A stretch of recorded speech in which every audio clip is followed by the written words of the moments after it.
काँग्रेस पक्षाच्या वतीनं आजच्या आयोजित पत्रकार परिषदेमध्ये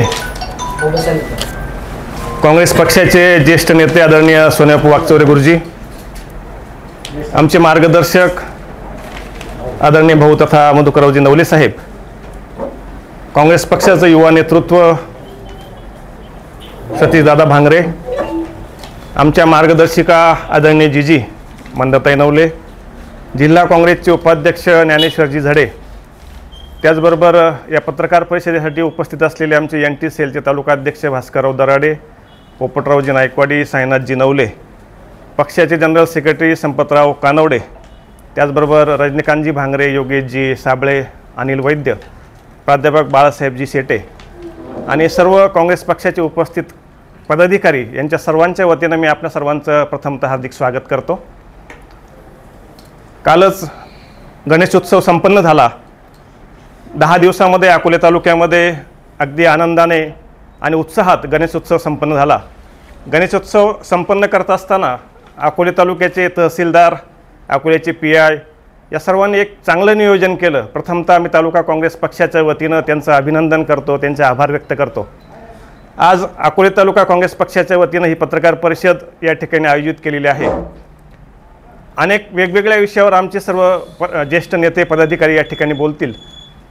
प्रथमतः काँग्रेस पक्षाचे नेते खासदार राहुलजी गांधी यांच्याबद्दल जे फेक वक्तव्य जे आमदारानं केलं, त्या आमदाराचा मी तालुका काँग्रेस पक्षाच्या वतीनं तीव्र शब्दात निषेध करतो आणि या राज्याचे मुख्यमंत्र्यांना अशी मागणी करतो का या आमदाराचे तातडीने निलंबन व्हायला पाहिजे होतं। जोपर्यंत तुम्ही निलंबन करत नाही याचा अर्थ तुमचं समर्थन आहे की काय अशी आम्हाला शंका आहे। पुन्हा एकदा काँग्रेस पक्षाच्या वतीनं मी त्यांचा धिक्कार करतो, निषेध करतो। त्याचबरोबर या पत्रकार परिषदेमध्ये अनेक मुद्दे आम्ही या ठिकाणी आज चर्चेला जाणार आहात, आपणासमोर या आपणामार्फत नागरिकांपर्यंत पोहोचण्याचा प्रयत्न करणार आहोत। विशेषतः आरक्षणाचा प्रश्न महाराष्ट्रामध्ये फार ज्वलंत आहे। मग ते मराठा आरक्षण असेल, त्यानंतर कुणबी आरक्षण असेल, OBCच्या आरक्षणाला धक्का न लागता मराठा समाजाला आरक्षण मिळालं पाहिजे ही जी मागणी आहे त्याच्यावर या सरकारनं कोणताही निर्णय घेतला नाही, हे निषेधार्ह आहे। त्याचबरोबर माझ्या नंतरचे वक्ते सांगतीलच, आदिवासी समाजामध्ये आरक्षणाबद्दल जी चर्चा आहे, धनगर समाजात त्याचा समावेश करायचा, हे सगळे चुकीचं आहे। त्याबद्दल नंतर माझे ज्ञानेश्वरजी झडे जे सहकारी ते बोलतीलच। आणि विशेषतः आजच्या या पत्रकार परिषदेच्या निमित्तानं एक आवर्जून सांगायचं आहे, अगदी काही दिवसात अकोले विधानसभेची निवडणूक होते। अकोले तालुका हा तसा काँग्रेस पक्षाच्या विचाराचा तालुका आहे। आदिवासी असतील, दलित असतील, अल्पसंख्याक असतील, विविध जाती धर्माचे लोक हे काँग्रेसला मानणारे आहे। तुम्ही इथून मागचा सगळा इतिहास पाहिला, लोकसभेचं मागच्या पंचवार्षिकचं निवडणूक पाहिली तर त्यावेळेस अकोले तालुक्यातील काँग्रेस पक्षाच्या खासदाराला सगळ्यात जास्त मतं लीड मिळालेलं होतं। हा काँग्रेस बहुल मताचा तालुका आहे। त्यामुळे आमची काँग्रेस पक्षाच्या वतीनं मागणी आहे की येणारे विधानसभेमध्ये ही जागा अकोले तालुका काँग्रेस पक्षालाच मिळाली पाहिजे, ही आग्रहाने आमची मागणी आहे। त्यासंबंधी पण आमचे ज्येष्ठ नेते या ठिकाणी बोलतील। पुन्हा एकदा मी आपणा सर्वांचं मनपूर्वक हार्दिक स्वागत करतो। आज पत्रकार परिषदेच्या काही मुद्द्यावर आम्ही पत्रकार परिषद आयोजित केली आहे। या पत्रकार परिषदेचे आमचे मार्गदर्शक मधुभाऊ नवले, आमचे तालुका अध्यक्ष शिवाजी नेहे, सोन्याबापू वाकचौरे, मंदाताई नवले उर्फ जीजी, रजनीकांतजी भांगरे, योगेश साबळे, ॲडव्होकेट महेश उघडे, नवनाथ करवंदे, साईनाथ नवले, भास्करजी दराडे, ज्ञानेश्वर झडे, बाळासाहेब शेटे आणि उपस्थित सर्व काँग्रेस कमिटीचे सदस्य पदाधिकारी, या पत्रकार परिषदेमार्फत आपण लोकसभामध्ये राष्ट्रीय काँग्रेस पक्षाचा जाहीरनामा बघितला आहे। त्याचप्रमाणे आमचे अकोले तालुक्या संदर्भात काही आमचे प्रश्न आहेत किंवा आम्हाला ज्या प्रश्नावर काम करायचे आहेत त्या संदर्भात मी थोडक्यात बोलणार आहे। आपल्या तालुक्यामध्ये पडणाऱ्या पावसाच्या पाणी आणि धरण साठ्याच्या अंतर्गत शेतीला पूर्ण शेतीला फणाफणापर्यंत पाणी कसं पोचेल यासाठी आम्ही काम करणार आहे। कारण पाणी आहे पण सर्वच शेतीपर्यंत ते पाणी आजपर्यंत गेलेले नाही। राहिला दुसरा प्रश्न, पिण्याच्या पाण्याचा पण प्रश्न आपल्याला भेडसावत आहे। तालुक्यामध्ये पाणी असेल तरी मे महिन्यामध्ये आपल्याला डोकर हंडा किंवा टँकरची गरज असते। त्याप्रमाणे आम्ही याच्यामार्फत आपल्या तालुक्यातील महिलांचा कसा हंडा त्यांच्या डोक्यावरनं उतरवला जाईल किंवा टँकरमुक्त आपला मतदारसंघ कसा होईल यासाठी आम्ही प्रयत्न करणार आहेत। त्याचप्रमाणे आपल्या भागामध्ये बघत आहे की जी वीज पुरवठा MSEBीचे भरपूर प्रॉब्लेम आहेत. वीज पुरवठा त्यांच्या ज्या जुन्या तारलाईन किंवा ट्रान्सफर आहेत, काही पट्ट्यामध्ये लाईट गेल्यानंतर त्या लाईटीची दुर्व्यवस्था करण्यासाठी 8-8 दिवस 10-10 दिवस आपल्या आदिवासी भागातील वाड्यापेठातील लोकांसाठी त्यांना 8-8-10 दिवस अंधारात राहावं लागेल. त्यासाठी आम्ही नवीन कसं उपाययोजना करता येईल, ते ट्रान्सफर असू दे, नवीन तार कसं करता येईल, त्यासाठी आम्ही काम करणार आहोत. आणि आपल्या तालुक्यामध्ये विशेष करून जे निसर्गरम्य दिलेलं आहे पर्यटनाच्या बाबतीत काही विशिष्ट संकल्पना आहेत आमच्या, की ज्या आदिवासी भागातील विद्यार्थी आहेत किंवा जे छोटे छोटे व्यावसायिक करत आहेत, ज्यांना टेंटमार्फत एक चांगलं प्रशिक्षण देऊन आपल्या येणारा पर्यटक हा नाराज न होता योग्य प्रकारे त्याला सुविधा देऊन जेणेकरून ज्यांना चांगल्या सुविधा भेटल्यानंतर ते परत पर्यटक आपल्या तालुक्यामध्ये वारंवार आलं पाहिजे. त्यावेळेस आपला आदिवासीतील विद्यार्थी असू दे, बेरोजगार असू दे, तो त्याच्यावर काम केलं पाहिजे, त्याच्यावर त्यांना रोजगार निर्मिती झालेली पाहिजे.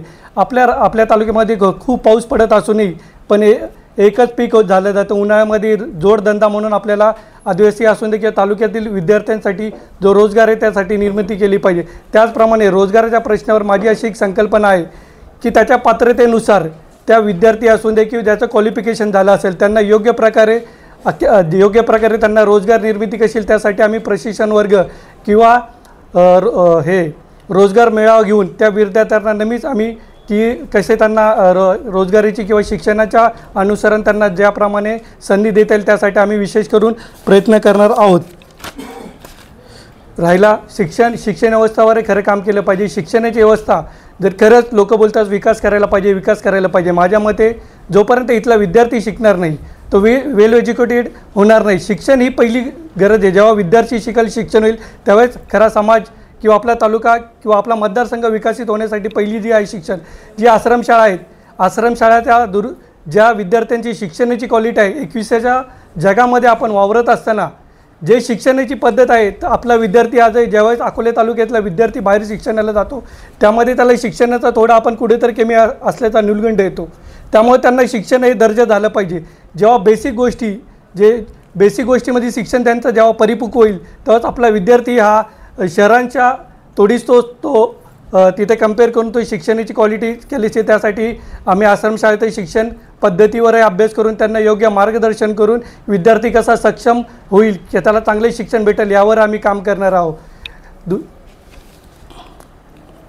तसंच आपण पाहत आहे की तालुक्यातली प्रशासन भले गव्हर्नमेंटच्या किती योजना येतात, प्रशासनावर कोणाचाही वचक नाही. प्रशासन हा मनमानी कारभार करत आहे. त्यांच्या ज्या सुविधा किंवा योजना येतात त्या 100% स्वत नाही. आत्ता तुम्ही लाडकी बहीण योजना बघताय, सर गरीब महिलांना किती 2-2, 4-4, 8-8 तास तुम्हाला तिथं लाईनीमध्ये थांबावं लागलं आहे. त्यामुळे त्याच्यावरही प्रशासनावर आपला वचक राहिला पाहिजे की त्यांनी जो विद्यार्थी किंवा महिला ज्याही योजना आल्या त्या सर्वसामान्य जनतेपर्यंत, वाडी वस्तीपर्यंत कशा पोचल्या जातील यासाठी आम्ही काम करणार आहोत. तसेच आपल्या शेतीमालाला किंवा सरकारी ज्या संस्था आहेत, आधी आपण बघत आहोत आपल्या दुधाला भाव नाही, शेतीला माल भाव नाही. त्यामुळे ज्या सरकारी संस्था आहेत त्या कशा चांगल्या व सक्षम होतील त्यासाठी पण आम्ही प्रशिक्षण वर्ग घेऊन त्यांच्यावर आम्ही काम करणार आहोत की त्या कशा चांगल्या होतील. त्याच्याप्रमाणे आपल्या सर्वसामान्य शेतकऱ्याला ज्याचा फायदा होईल, आपल्या मालाला भाव भेटेल, आपल्या दुधाला भाव भेटेल यासाठी आम्ही प्रयत्न करणार आहोत. आणि सर्वात महत्त्वाचं की गेले 7-8 वर्ष झालेत तुम्ही बघत असाल की जातीमध्ये भांडणं लावलेली जातात, धर्मामध्ये भांडणं चाललेली जातात की तोडो जोडो. आणि या संकल्पनेवर जे राज्य सरकार आता काम करत आहे, 2 जातीमध्ये भांडणं लावून ते करत आहे. विशेष करून आरक्षणाच्या मुद्द्यावर ते 2-2 जातीमध्ये भांडणं लावत आहेत. मराठा आरक्षण असू दे, OBC आरक्षण असू दे, धनगर आदिवासी आरक्षण असू दे, याच्यावरही तुम्ही काम करत आहे. येणारं सरकार या आदिवासींच्या विरोधात सरकार आहे. तुम्हाला माहीत असेल काँग्रेस सरकारने गेले 70 वर्षामध्ये कधी आदिवासी समाजाला धोका दिलेला नाही. जे आहेत बोलले ते करून दाखवलेले, कधी त्यांना अंधारात ठेवून कुठलंही काम न केलेलं आहे. त्यामुळे काँग्रेस सरकार जे बोलतं ते काम करतं. कुठल्याही जातीपातीचं न अडकता ते सर्वसामान्य सर्व जनतेसोबत काम करत असतं. आपल्या तालुक्यामध्ये बघत असाल तुम्ही गेल्या काही दिवसामध्ये ह्याचेही प्रकरण आपल्याला अनुभवत येत असेल. आमचा प्रयत्न राहील की आपला तालुका जसा पूर्वी होता, सर्व भावंड सख्या भावंडाप्रमाणे जातीताटीचं कुठलंही राजकारण न आणता ज्याप्रमाणे आपण तालुका होतो त्याप्रमाणे एकत्र राहण्याचा आम्ही 100% प्रयत्न करू. गुरुजी, आणि त्यांच्यासह काँग्रेस पक्षाचे सर्वच सहकारी बंधू भगिनी आणि पत्रकार सहकारी मित्रांनो, पहिल्यांदा आपल्या सर्वांचं स्वागत करतो. बऱ्याच दिवसानं आम्ही काँग्रेस पक्षानं प्रेस कॉन्फरन्स आज घेतलेली आहे. खरं तर अपेक्षित असं आहे की ह्या मधून सातत्यानं घेत जाव्यात. यापुढे तो प्रयत्न आमच्याकडनं निश्चितपणे होईल. मला एक गमतीनं पहिल्यांदा उदाहरण द्यायचं आहे, कारण आपल्या माध्यमातून मी जनतेशीच बोलत आहे. आपल्या समाजामध्ये पूर्वी म्हणी असायच्या. म्हण फार लांबलचक काही अर्थ समजून सांगण्याच्या ऐवजी एक म्हण वापरली की आशय स्पष्ट व्हायचा. तशी एक म्हण आहे मराठी वाङ्मयातली. तो आपला साधा बाळा माणूस असा सहज म्हणून जातो की वडाचं पान गळालं. आणि जे काही महाभाग असतात ज्यांना जाणीवपूर्वक समाजात गैरसमज पसरायचे आहेत, ते मात्र असं म्हणतात की तो म्हणतो वडगाव जळालं. अशा प्रकारच्या काही घटना राजकारणात अलीकडच्या काळात सातत्यानं होत आहेत. आमदार संजय गायकवाड यांच्या बाबतीत मी बोलतोय. काँग्रेस पक्षाचे नेते राहुल गांधी विदेशात एका विद्यापीठामध्ये एका विद्यार्थ्याच्या प्रश्नाला उत्तर देताना म्हटले, आशय नीट समजून घेतलेला नाही. राहुल गांधी आरक्षणाच्या बाबत काय बोलतात ते इंग्रजीतनं बोललेत, त्याचा मराठी आशय पण समजून घेतला नाही आणि राहुल गांधीची जीभ छाटायला हे निघाले. लोकशाहीत वावरतोय आपण का मुघल अजून जिवंत आहेत, चिंता वाटावी अशा प्रकारचं हे सगळं चित्र आहे. राहुल गांधींना प्रश्न विचारण्यात आला होता, भारतामध्ये रिझर्वेशन हे अतिशय कळीचे मुद्दे सध्या चर्चेला आहेत. आरक्षणाबद्दलचं तुमचं मत काय? राहुल गांधींनी जे उदाहरणं दिलेत अगोदर, मी थोडासा विस्तार करून सांगू पाहिल. राहुल गांधी असं म्हटले की अजूनही आमच्या देशामध्ये विषमतेची दरी रुंदावलेली आहे.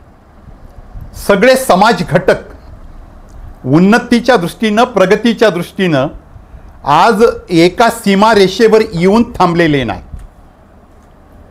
अजूनही बरीच विषमता आमच्याकडे नांदते. अशा परिस्थितीमध्ये मी आपल्यासमोर अजून एक दोन खुलासे करील. राहुल गांधींच्या म्हणण्याला पुष्टी देत असताना करील. अंबानीच्या मुलाचं काल परवा लग्न झालं. त्या लग्नाचा जर आपण खर्च विचारात घेतला तर महाराष्ट्रातील किती लेकीबाळींचे लग्न आणि किती मुलांचे लग्न, कोटीनं तरी नक्कीच निश्चितपणे लग्न संपन्न करता येतील इतका खर्च अंबानी करतो. आणि लेकीचं लग्न करायला पैसा नाही, कर्ज घेऊन शेवटी तो आत्महत्या करतो. ही विषमता आज पण आपल्याकडे आहे ना.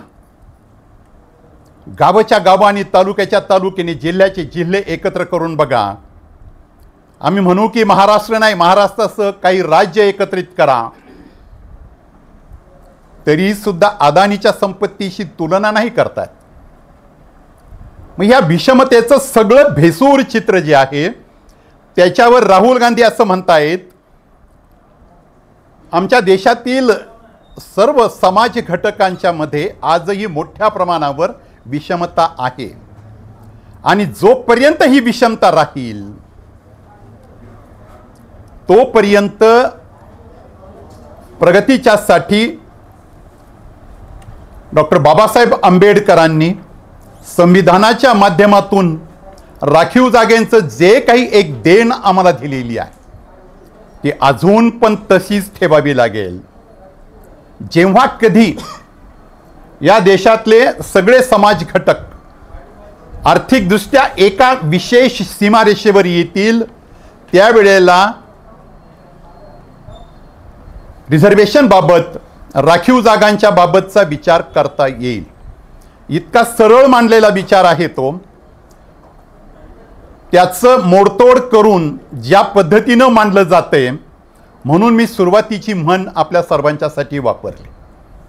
अजून मी याच मुद्द्यावर अधिक थोडंसं बोलायचं आहे म्हणून एकदा बोलेन. कम्युनिस्ट चळवळीतला मी कार्यकर्ता आहे. काल मार्क्सनं जेव्हा मार्क्सवादाचा सिद्धांत जगासमोर ठेवला तेव्हा त्याच्यावर जगाच्या पातळीवर एक परिषद होत असताना कितीतरी तत्वचिंतक आणि ज्ञानी पंडित माणसं एकत्रितपणे जमले आणि मार्क्सवादावर सगळी चर्चा चालू होती.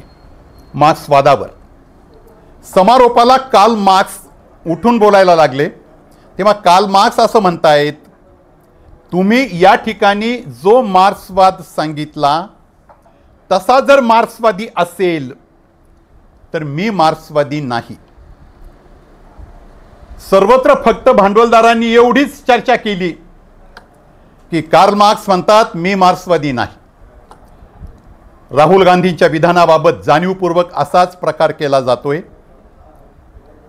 आमच्या सर्व पत्रकार सहकारी मित्रांच्या वतीनं आम जनतेला सांगू इच्छितो की संविधानानं रिझर्वेशनचा हक्क आणि त्याची गरज जी काही आपल्याला बाबासाहेबांनी दिली आज पण तिची गरज आहे. काँग्रेसची तीच भूमिका आहे. काँग्रेस पुढे जाऊन असं म्हणतं की सगळ्या जातींची जनगणना करा आणि सगळ्यांनाच रिझर्वेशनचा हक्क त्या त्या जनगणनेनुसार देता येईल याचा प्रयत्न करा. घटनेनं 50% आरक्षण असलं तरी ते पुढे न्या, पण आरक्षणाच्या निमित्तानं जाती जातीत धर्माधर्मातली भांडणं आणि यादवी निर्माण होणार नाही यासाठी राखीव जागांचं बळ समाजातल्या घटकांना अवश्य द्या. उलट असं झालंय की आता मध्ये 10% जे काही आरक्षण होतं ते आरक्षण सध्या उपयोगात आणलं जात नाही, ते बंद आहे. जे 10%साठी आणलं होतं त्याच्यावर मात्र बोलायचं नाही. मराठा आरक्षण, ओबीसी आरक्षण, अगर इतर सगळीच आरक्षण ज्याचा उल्लेख माझ्या सहकार्याने आत्ता केला, आदिवासी माणसांच्या हक्कात पण वाटेकरी निर्माण करायची. राजकारणाच्यासाठी आरक्षणाचा खेळ करण्यात येऊ नये. जाती जातीमध्ये यादवी निर्माण करू नये. जाती जातीमध्ये प्रेम भावना निर्माण करावी. जलसी, द्वेष, मत्सर राजकारणातून बाजूला टाकावेत आणि राजकारण्यांनी असा एक समाज तयार करावा की विचाराच्या पातळीवर, सिद्धांताच्या पातळीवर आपापल्या राजकीय पक्षांच्या भूमिकेनुसार काम करणारा वर्ग तयार करावा. असं आवश्यक असताना वाचाळपणानं जे काही विधानं केली जातात ती समाजामध्ये दुही निर्माण करतात, गैरसमज पसरवतात आणि म्हणून सुरुवातीलाच जे काही वाचाळवीरांनी चुकीचा आशय लोकांपर्यंत नेऊन राहुल गांधींच्यापर्यंत जी विधानं केलीत त्याचा आम्ही निषेध सुरुवातीलाही व्यक्त केला आहे, परत एकदा व्यक्त करतो. विधानसभेच्या निवडणुका डोळ्यासमोर ठेवून काँग्रेस पक्ष आपली भूमिका यापूर्वी सुद्धा मांडत आला आहे. आम्ही त्यासाठी काही मेळावे पण घेतलेत, त्यासाठी वेगवेगळे कार्यक्रम झाले, त्या पण आम्ही मध्ये बोललेलो आहे. काँग्रेस पक्षानं आपली भूमिका अतिशय पारदर्शी स्पष्टपणे मांडलेली आहे की स्वातंत्र्यापासून आत्तापर्यंत काँग्रेसनं आणि डाव्या पक्षांनी या तालुक्यात एकत्रितपणे काम केलेलं आहे.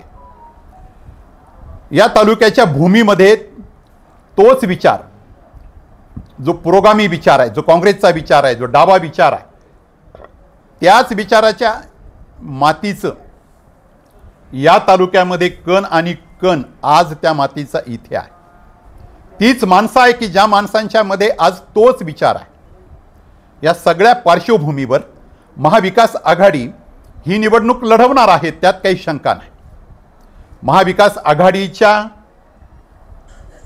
भूमिकेच्या पेक्षा वेगळी भूमिका मी मांडत नाही, पण तितकंच स्पष्टपणे पण हे मी मानतो की महाविकास आघाडीतले जे 3 घटक आहेत, शिवसेना आहे, पवारसाहेबांच्या नेतृत्वाखालची राष्ट्रवादी काँग्रेस आहे आणि काँग्रेस पक्ष आहे.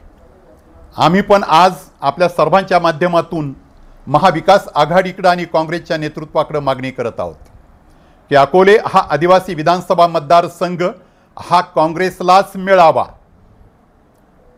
काँग्रेसचं नातं ज्या घटकांच्या बरोबर सुरुवातीपासूनच आहे, इंदिरा गांधी, त्यानंतर राजीव गांधी, त्यानंतर राहुल गांधी, प्रियांका गांधी, महाराष्ट्रात आले की नंदुरबार प्रथम, कारण आदिवासी समाज आहे.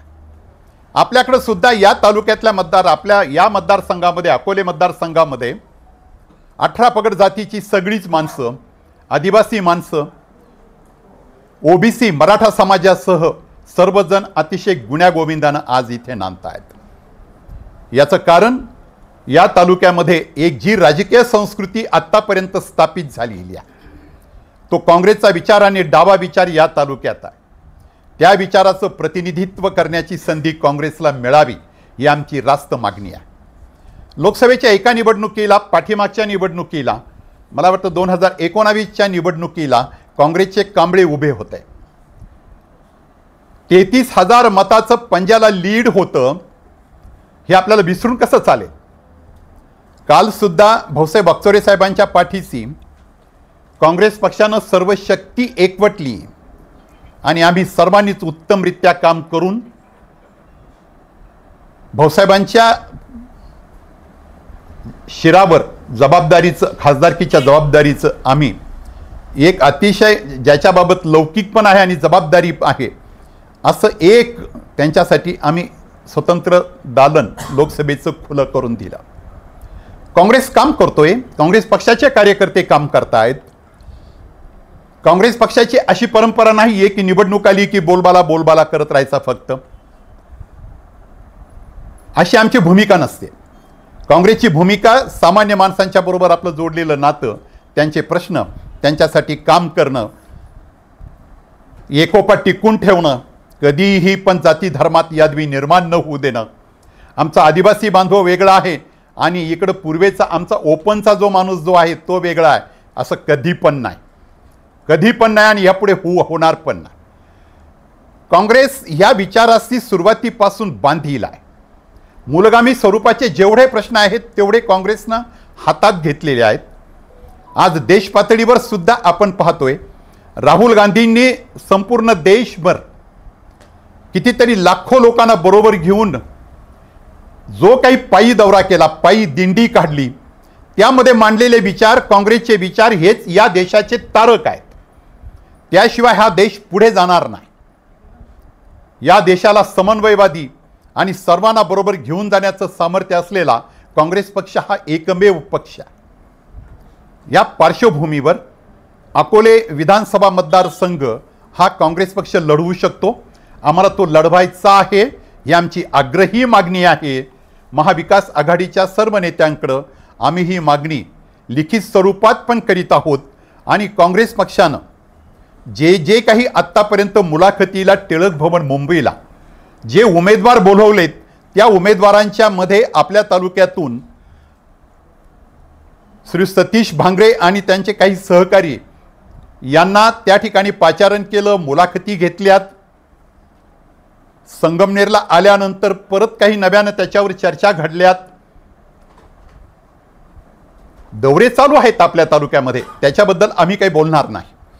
कारण प्रत्येक गाव सोडा, माणसाला भेटण्याचा लोकशाहीनं प्रत्येकाला अधिकार दिलेला.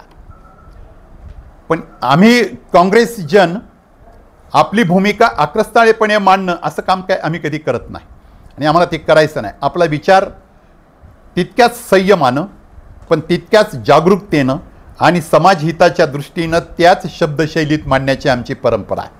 आणि म्हणून त्याच शब्दशैलीमध्ये आम्ही आज आपल्या ह्या पत्रकार परिषदेमध्ये तमाम जनतेपर्यंत पोहोचवण्याकरता येत्या विधानसभा निवडणुकीत अकोले विधानसभा मतदारसंघ काँग्रेस लढवणार आहे. महाविकास आघाडीच्या प्रत्येक नेत्याकडे तशी मागणी नोंदवणार आहे आणि काँग्रेसच्या नेतेगणांच्या पर्यंत यापूर्वीच तशा प्रकारची मागणी आम्ही नोंदवलेली आहे. त्या लढण्यासाठी कंबर कसून आम्ही कामाला लागू. महाविकास आघाडीचा एकोपा पण टिकवून ठेवू. महाविकास आघाडीच्या एकोप्याला धक्का लावून काही आसुरी आनंद आम्हाला मुळीच लुटायचा नाही, तसा लुटण्याचा आमचा प्रयत्न नाही. पण काँग्रेस पक्ष हा बाजूला ठेवूनच जर प्रत्येकजण चर्चा करीत असेल तर मग तितक्याच आक्रमकपणानं आमची मागणी, आमचा हक्क आणि ही जागा लढवण्याबद्दलची आमची तयारी ही प्रकर्षानं जनतेच्या समोर गेली पाहिजे. म्हणून आजची ही पत्रकार परिषद आहे. सगळ्याच बाबीवर आज बोलावं असं मला वाटत नाही. माझ्या सहकाऱ्यांनी शिवाजी नेहे यांनी, ज्ञानेश्वर झडे यांनी आणि सतीश दादा भांगरे यांनी तालुक्यातल्या प्रत्येक प्रश्नाला स्पर्श केलेला. तालुक्यातले कितीतरी मूलगामी प्रश्न आज पण तसेच आहेत. या सगळ्या प्रश्नांच्यासाठी परत कृती कार्यक्रम निश्चित करून आपणा सर्व पत्रकारांच्या बरोबर परत एकदा आम्ही येऊ. जी चर्चा आत्तापर्यंत झाली तिची पुनरावृत्ती टाळून विशेष करून मी जो संवाद जनतेच्या बरोबर आपल्या माध्यमातून साधला आहे त्याचं प्रमुख कारण राजकीय पण होतं, जे उघडपणे स्पष्टपणे निसंदिग्धपणे आपणा सर्वांच्या समोर मांडलं आहे. पत्रकार बंधू ह्या नात्यानं आपल्या सर्वांचे आभार मानून थांबतो. धन्यवाद. काय बलस्थान आहे तुमच्या अशी की तुम्ही आज ही जागा मागताय? बलस्थानांच्या मध्ये काँग्रेस पक्ष नेहमीच याही मतदारसंघात आघाडीवरच आहे. आजपर्यंत काँग्रेसचे किती आमदार निवडून गेलेत हे पण बलस्थान आहे. लोकसभेच्या निवडणुकीमध्ये काँग्रेस पक्षाचे 2019ला उमेदवार उभे होते. भले पण ते पराभूत झाले असतील, पण त्यांना या विधानसभा मतदारसंघातून जे काही मतदान झालेलं आहे ते 33,000चं लीड आहे. हे पण बलस्थान आहे. आणि या तालुक्यामध्ये मूलगामी स्वरूपाचे इन्फ्रास्ट्रक्चर ज्याला आपण म्हणतो तशा प्रकारचं मूलगामी प्रगतीचं काम कालपर्यंत काँग्रेस नेतृत्वानं केलं आहे. हे पण एक बलस्थान आहे. शिवाय देश पातळीवर राज्य पातळीवर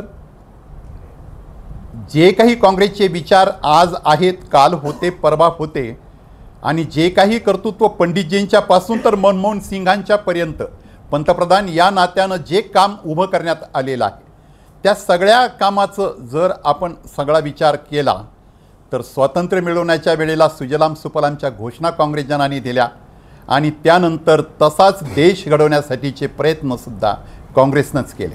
सर्व क्षेत्रात काँग्रेस आघाडीवर राहिली आणि सर्व समाजाला एकत्रित बरोबर घेऊन समन्वयवादी वृत्तीनं काँग्रेस पुढे गेली. ही सगळी काँग्रेसची बलस्थानं आहेत.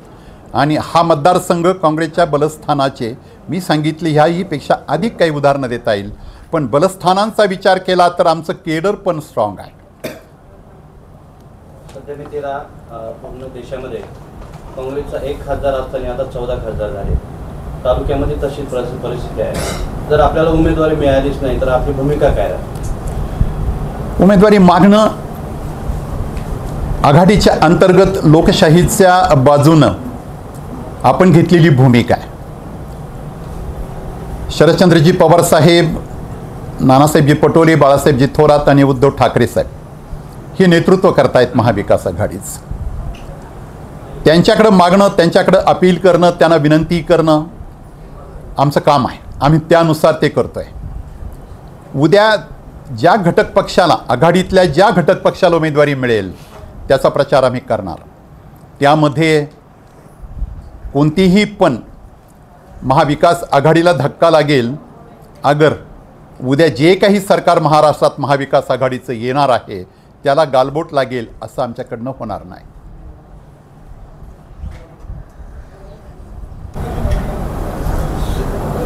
तो कार्यक्रम महाविकास आघाडीचा नव्हता, तो राष्ट्रवादी काँग्रेसनं स्वतःच्या बॅनरखाली घेतलेला होता. आम्हाला निमंत्रित केलं तर आम्ही त्या व्यासपीठावर होतो. त्यांनी अमित भांगरेचं नाव घेऊन त्यांना बळ द्या असं म्हटलं.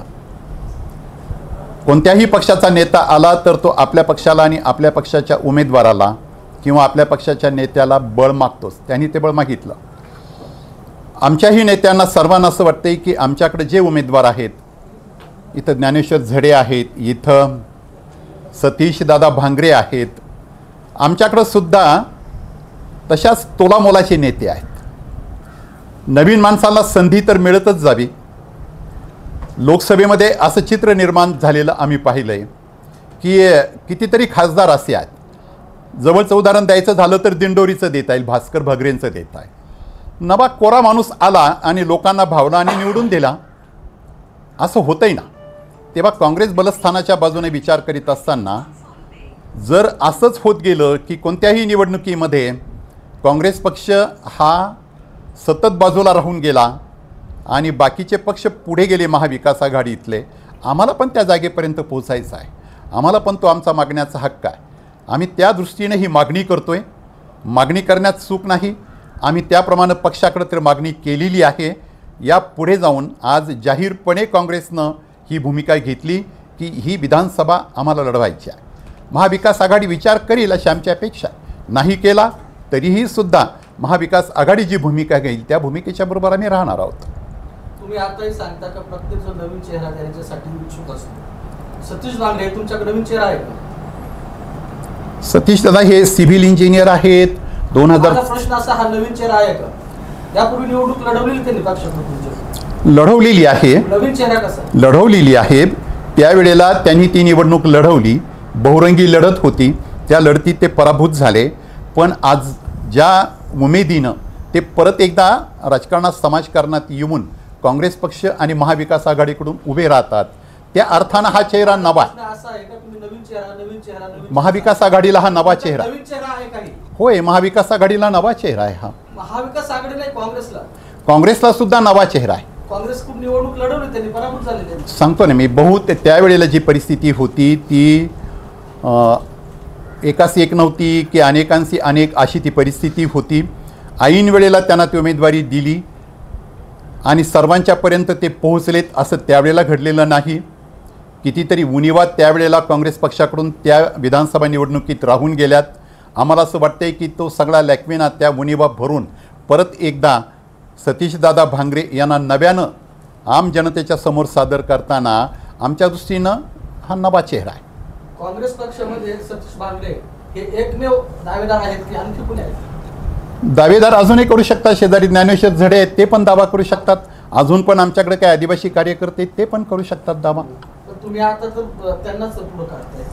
त्यांना पक्षानं नानासाहेब पटोलेंनी फोन करून बोलवून त्यांची मुलाखत झाली म्हणून अग्रक्रमानं ते नाव मी पहिल्यांदा घेतोय. सध्या मी तिला तिरंगा जनसंवाद यात्रा चालू आहे आमदार किरण लांटे यांच्या. दुसऱ्या बाजूला अमित भांगरे फिरत आहे. काँग्रेस पक्षाची अशी पुढंच ध्येय धोरणं किंवा संघटन वाढावं काही? काँग्रेस हा माणसातला पक्ष आहे. काँग्रेसनं निवडणूक स्टंट करणं हे काही काँग्रेसचं काम राहत नाही.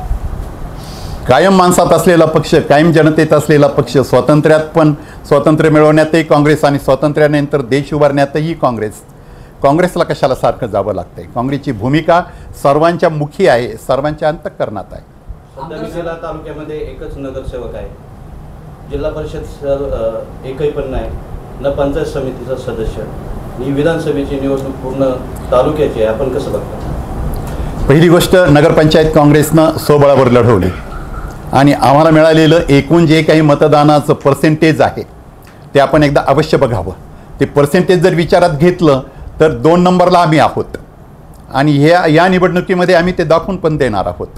दुसरी गोष्ट आहे जिल्हा परिषद पंचायत समिती या निवडणुकांची.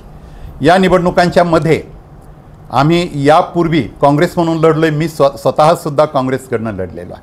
पण मागच्या निवडणुकीमध्ये आम्ही लढलो नव्हतो. त्यावेळेला आमच्यामध्ये ज्याला आपण म्हणावं की पूर्वतयारी, ज्याला आपण म्हणावं की काही आमच्याकडनं राहून गेलेल्या बुनिवा किंवा कदाचित आम्ही म्हणू की ती पण आम्ही लढलो नाही, ती पण आमची एक खरंच चूक होती. असंच काही तुमच्याबरोबर चर्चा करताना प्रत्येक बाजू मांडीत असताना काही असं घडलं तर ते मान्य करायला पाहिजे. आमची चूक होती. पण यावेळेला आम्ही तितक्याच ताकदीनं जिल्हा परिषद पंचायत समित्या लढवणार. आघाडी झाली तरी लढवणार, आघाडी नाही झाली तरी पण लढवणार.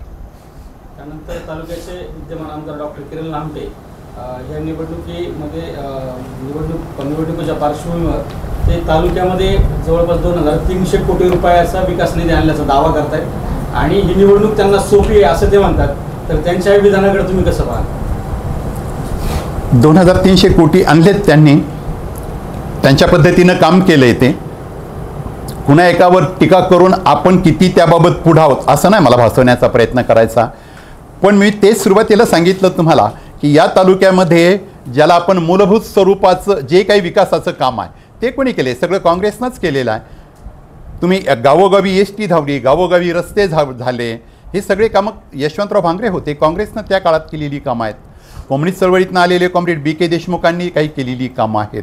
सुरुवातीपासून देश बांधता बांधता हा तालुका बांधण्यामध्ये काँग्रेस सगळ्यात पुढं होती, आजही पुढे आहे. त्यानंतर काँग्रेस पक्षाला आज तालुक्यातला कोणता प्रश्न महत्त्वाचा वाटतो की जो ऐरणीवर आहे? आम्हाला असं वाटतंय की अजून जे प्रश्न ऐरणीवर आणण्याची आवश्यकता आहे. प्रवरीच्या पाटपाण्याच्या संदर्भातली चळवळ झाली आणि आपल्या आणि संगमनेर 2 तालुक्यांच्या हक्काचं पाणी त्यावेळेला निश्चित करण्यात आलं, सूत्र निश्चित करण्यात आलं. वॉटर अकाउंटच्या पार्श्वभूमीवर तितकं पाणी आपलं किंवा जलाशयात जेवढं पाणी आहे त्या जलाशयावर पर्सेंटेजमध्ये आपला हक्क शाबूत केला. मुळेच्या बाबतीतसुद्धा तो विचार करायला पाहिजे. वॉटर अकाउंट आहे, पण त्या वॉटर अकाउंटच्या नुसार उपलब्ध पाणी किती आहे? मग त्या उपलब्ध पाण्यामध्ये तुम्ही मुळेत साठवाल, तुम्ही जायकवाडीत साठवाल, आमचं काय? अकोले तालुक्याचं काय? अकोले तालुक्याला सुद्धा आमचा कोटा हा निश्चित करून मिळाला पाहिजे. पाण्याचं फेरवाटप झालं पाहिजे. आम्ही काही बांधायला निघालो की वॉटर अकाउंट आडवं येतं आहे. वॉटर अकाउंट आम्ही जरी मान्य केलं तरीसुद्धा आमच्या हिशोबाचं पडणारं जेवढं पाणी आहे त्यावर सुद्धा मुळेत आपल्याला तो विचार घेऊन यानंतर आपण मुळेतल्या पाण्याचं फेरवाटप करणं आणि हक्काचं या तालुक्याचं पाणी निश्चित करून घेणं. त्याचप्रमाणे आढळेच्या बाबतीतसुद्धा कसं आपल्याला आढळेच्या बाजूत त्या भागातलं त्या व्हॅलीत कसं पाणी वाढवता येईल, कोणत्या बाजूनं पाणी वळवण्यात येईल, टेक्निकली कितीतरी साईड आज आहेत, त्या बाजूनं काम करून पाण्याची उपलब्धता निर्माण करणं आज हे शेतकऱ्यांच्या दृष्टीनं महत्त्वाचं आहे. दुसरं, मधुकरराव पिचरसाहेब यांनी अप्पर कॅनॉल जो काही पाईपलाईनचा केलेला आहे त्या पाईपलाईनच्या कॅनॉलसाठी हेड कसं वाढवता येईल म्हणून निलवंडे जलाशयातून जागेवर पाण्याची उंच टाकी बांधून आणि तिथून सौर ऊर्जेचा उपयोग करून जर तिथं पाणी टाकलं गेलं आणि त्याच पाईपलाईनचं शेवटच्या टोकापर्यंत अगदी नावानिशी बोललं तर अंबड आहे, पुढे धामणगाव आहे, पुढे शिवनदी आहे, पुढे परखतपूर आहे, वासेरे आहे, मनोहरपूर आहे, या सगळ्या भागांना आणि उत्तरेला सुद्धा राहिलेल्या भागांना हेड वाढवलं, पाणी उपलब्ध आहे. आपलं पाण्याचा हक्क पण आपला आहे. निळवंड्यातसुद्धा 8% जे काही पाणलोटाला अधिकार दिलेला आहे, भंडारदऱ्यातसुद्धा 8% पाण्याचा पाणलोटातल्या माणसाला जो अधिकार दिलेला आहे. 8% पाणी प्रत्येक धरणामध्ये पिचरसाहेब आणि आम्ही जी चळवळ केली होती त्या चळवळीत सावंतसाहेब होते, त्या चळवळीत तो हक्क आम्ही प्रस्थापित केलेला आहे. त्या पाण्याचा उपभोग घ्यायचा असेल तर या सगळ्या भागाला पाणी देण्याच्या दृष्टीनं निश्चित स्वरूप आपल्याला घ्यावं लागेल. आज ज्याला शक्य होतं तिथपर्यंत पाणी जाते, वरच्या भागाला अजूनही तो भाग कोरडा आहे आणि विशेष करून त्या भागातच आज जर पाहिलं तर सर्वात अधिक जमीन ही आज ओलिताखाली येऊ शकते अशी जमीन त्या भागात आहे. त्यांच्या पाण्याचा प्रश्न सोडवणं, हक्काचं पाणी मिळवणं. वीज बोर्डाच्या बाबतीत वीज बोर्ड आहे, आपण एवढंच फक्त आत्ता म्हणतोय, पण कधी काळी झालेले त्यावेळेला उभे केलेले जे काही स्ट्रक्चर आहे, त्याच्यावर बसवलेले ट्रान्सफॉर्मर आहेत, त्यावर टाकलेले जे कंडक्टर आहेत, वीज वाहक तारा आहेत, ती मेंटेनन्समध्ये कधी पण ही कामं झालेली नाही आहेत. कितीतरी अपघात होत आहेत, माणसं जात आहेत. मागच्या वर्षी धुमाळवाडीत अपघात झाला, सातत्यानं अपघात घडत आहेत. शेतकरी जीवावर बेततं, भरावंच लागते पाणी, तोच कटआउट काढतो, तोच कटआउट बसवतो आणि वीज बिल मात्र अधिभारासह आकारलं जातं. हा फार कळीचा मुद्दा आहे की हे ज्या काही पायाभूत सुविधा याचा मेंटेनन्स कोण करेल, कंडक्टर कोण बसवतील, ट्रान्सफॉर्मर कोण बसवतील. फक्त वीज आकारणी करणं आणि आहे तिथून सप्लाय सोडणं एवढंच फक्त काही कंपनीचं काम नाही. ज्या पायाभूत सुविधा त्यांनी उभ्या केल्यात त्या पायाभूत सुविधांचा मेंटेनन्स करणं त्यांचंच काम आहे. तो पण एक कळीचा मुद्दा आहे. आणि त्याशिवाय अजून शैक्षणिक क्षेत्र आहे आणि आरोग्याचं क्षेत्र आहे. या सगळ्या क्षेत्रामध्ये दुर्दैवानं अजून पण काम करायला फार वाव आहे. अजूनही आरोग्याच्या संदर्भात आपण परावलंबी आहोत. अजून संगमनेर, अजून पुणे, अजून नाशिक, कितीतरी पेशंट आज पण हार्टचे पेशंट असो जात नाही आहेत, ते संगमनेरपर्यंत पोहोचत नाही आहेत. कितीतरी वेळा कळसवरून माघारी, कितीतरी वेळा चिखलीवरून माघारी, या सगळ्या समस्या आज पण आहेत. तेव्हा बेसिक समस्या ज्याला आपण असं म्हणतो की जीवन आवश्यक स्वरूपाच्या ज्या ज्या गरजा आहेत, ज्या ज्या आवश्यकता आहेत, स्वातंत्र्याच्या 75व्या वर्षापर्यंत या गरजा पूर्ण करण्याचं काम होतं. पण आता तरी त्या पूर्ण व्हायला पाहिजेत. नागरी सुविधा कधीच संपत नाही हे मला पण मान्य आहे, त्या कायम चालू असतात. पण त्यातल्या त्यात कळीचे जे प्रश्न आहेत ते प्रश्न हातात घेण्याची आवश्यकता अजून पण आहे आणि घेतलेच पाहिजे. ते प्रश्न ऐरणीवर आले पाहिजेत. ते आम्ही पण काँग्रेसनं ऐरणीवर आणले पाहिजेत. सगळ्यांचं काम आहे आमच्यासह. सध्या मी तिला महायुती घटक पक्षातले माजी आमदार वैभवराव पिचड हे भाजप पक्षामध्ये आहे. त्यांनी त्यांची भूमिका जाहीर केलेली की ही जागा जर भाजपला सुटली नाही तर आम्ही अपक्षात बंडाची भूमिका घेऊया. परंतु इथून मागचा 40 वर्षाचा जर कालावधी बघितला, थोरात साहेब आणि पिचड साहेब ह्या दोघांच्या संगनमताने अकोले तालुक्याचा आमदार निवडून येत होता. आजही डॉक्टर किरण लामटे आमदार जरी झाले असतील तर त्यात बाळासाहेब थोरातांचा मोठा महत्त्वाचा रोल आहे. कारण पठार भाग आहे, जवळपास 40,000 मतदान त्या ठिकाणी. एका बाजूला एक मताचं गणित आपल्याकडे आहे.